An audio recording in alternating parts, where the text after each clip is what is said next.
জিজ্ঞেস করছিল চিৎকার করে মাইক হ্যান্ড মাইক দিয়ে যে আমার বাবা মাকে দেখছো ওরা কোনো বাড়িতে আশ্রয় নিয়েছে, কেউ বলতে পারছে না। তো পুরো এলাকাটা খুঁজে খুঁজে আমরা ওদেরকে একটা বাড়িতে আবিষ্কার করলাম। ওই সময় যে ছেলে এবং মায়ের যে কথোপকথন ছাদ থেকে, আমিও তখন হাউমাউ করে কাঁদছি। মানে ওটা আমি আসলে কথোপকথন মানে ও বলছে যে মানে ও প্রথমে চিৎকার করছিল এবং ও বলতেছে যে বাবা তুমি আইসো, মানে ওদের ভাষায়, আমি ওই ভাষাটা আসলে পারি না। তো বলছিল মা তুমি নামো, আমি তোমাকে এখান থেকে নিয়ে যাব। তো উনি বলছিলেন যে উনি আসলে নামবেন না, উনি এখানেই থাকতে চান, যাবেন না। আর ওখান থেকে নামানোও কিন্তু কঠিন। আপনারা দেখবেন যে আমাদের আর্মিরা কিন্তু মানে হেলিকপ্টার নিয়ে গিয়ে উদ্ধার করেছে, এয়ারফোর্স, হ্যাঁ এয়ারফোর্স এবং অন্যান্যরা। এই যে আমরা বাড়িটা ঢুকেছি আপু, এখানে গাছগুলো এমন, মানে এখানে যেটা গ্রাম আছে এটা বোঝাই যায় না পানির জন্য। আমরা যখন যাচ্ছিলাম আমরা একদম বোটের মধ্যে শুয়ে যাচ্ছিলাম এবং সমস্ত পোকামাকড়গুলো গাছের আগায় গিয়ে আশ্রয় নিয়েছে। আপনাকে আমি দেখাতে পারবো না, আমাদের এইটুকু থেকে এই পর্যন্ত কিন্তু পুরোটা চুলকানি হয়ে গেছে আমাদের সবার, যারা আমরা ওই পর্যন্ত গেছি। মানে আমাদের মেডিসিন ইউজ করতে হচ্ছে এবং গাছগুলোতে এত পোকা, সবগুলো পোকা আমাদের গায়ে পড়ছিল, কারণ আমরা তো গাছগুলোর ভেতর দিয়ে যাচ্ছিলাম। কোনো কোনো জায়গায় পানির উচ্চতা এতটা তখন যে আপনার কারেন্টের তো লাইনের কতগুলো স্তর হয় না, প্রথম যেই তারটা, ওই তারটা পানিতে, তখন আমরা ওই লগি দিয়ে তার উঁচু করে আমরা বোট টানছিলাম। মানে এটা না আমি আপনাকে একদিনে বলে, মানে আমি এখন হয়তো নর্মালি কথা বলছি, হয়তো ইমোশনাল হচ্ছি না, ভেতরটা আমার ইমোশনে কাজ করছে, বাট এটা খুবই বিভৎস। 4টা গরু পড়ে আছে ভাসছে মরে, এবং ওরা খাবারের জন্য কি পরিমাণ হাহাকার করে যে সাঁতার কেটে আসে মানুষ একটু শুকনা খাবারের জন্য, এটা আসলে ওই সময় নেওয়া যায় না, লিটারেলি নেওয়া যায় না। জাস্ট বিভৎস যে ছাদ থেকে লাফ দিচ্ছে পানিতে খাবারের জন্য, নারীরা সাঁতরে আসছে খাবারের জন্য, স্যানিটারি ন্যাপকিনের জন্য। এটা নিয়ে অনেকে অনেক বাজে মন্তব্য করেছে আমাকে আমার ফেসবুকে যে এটা দেখানোর কি আছে। সো আমার কাছে মনে হয় যে এটা এক ধরনের সচেতনতা, মানে না বললে তো আসলে হয় না। বিষয়টা তো এখনো ট্যাবু মনে হয়, কিন্তু বিষয়টা নিয়ে তো ট্যাবু হওয়ার উচিত না। না না না, এটা আমি আপনাকে যদি একটা ছোট একটা উদাহরণ দেই, যখন এই আমরা বন্ধুরা আমরা কিন্তু পুরো আমাদের একটা গাড়ি গিয়ে আমরা সারা দেশের যখন ট্রাফিক কন্ট্রোল হচ্ছে বাচ্চাদের, আমরা কিন্তু ট্রাফিক ওদেরকে খাবার দিয়েছি, এটা নিয়ে কিন্তু আমরা কোনো ছবি পোস্ট করিনি। আমারও মাস্ক পরা ছিল, আমি খুলিনি, এবং আমরা একদম সচেতনভাবে গিয়ে 8 তারিখে আমরা এটা করলাম।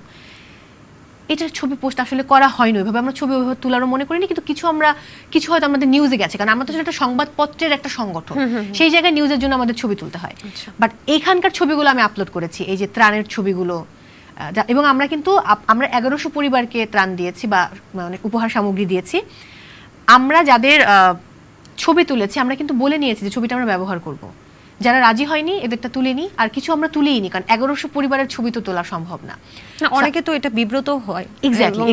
অভিনেতা জোভান কিন্তু অলরেডি এটা নিয়ে একটা কথা বলেছে যে ওখানকার মানুষ তো সবাই আসলে দরিদ্র না, বা আসলে ত্রাণ বা ওরকম না, এটা আসলে সহযোগিতা বা উপহার হিসেবে, এটা তো থেকে যাবে একটা সময় অবশ্যই। আর যখন তিনি দেখবেন তখন তো নিজে অসহায় ফিল করবেন, তাই না? Definitely definitely. এবং এই জন্য আমরা প্রত্যেকে বলে নিয়েছি।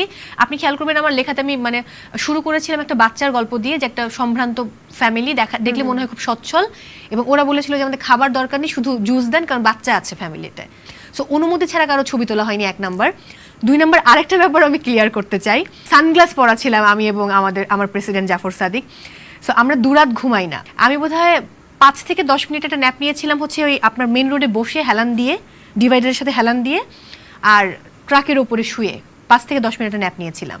সো চোখ খোলা যাচ্ছিল না, চোখ বন্ধ হয়ে আসছিল। আর এত তীব্র রোদের মধ্যে 7 ঘন্টা বোটে, আর বোটে কিন্তু তাপটা বেশি লাগে, সো এই জন্য আমাদের সানগ্লাস পরা ছিল। সো এইটা যে কোনো অপরাধ হতে পারে, লিটারেলি সয়ার আপন গড ওই টাইমে মনে পড়েনি আমাদের। আচ্ছা, এটা নিয়ে ট্রোলের শিকার হয়েছে। এটা নিয়েও মানুষ অনেক গসিপ করছে যে সানগ্লাস পরে, মানে এটা ইভেন আমরা কিন্তু খাওয়ার সময়ও পাইনি। আমরা কিন্তু ওখানকার একটা প্যাকেট খুলে আমরা ওই মুড়ি এবং গুড় এবং ওই চিড়া খেয়েছি, লিটারালি আমরা প্রত্যেকে ওটা ভাগ করে খেয়েছি। আলটিমেটলি কারো কোনো ক্ষতি হয় না, ক্ষতি হয় কিন্তু সাধারণ মানুষের।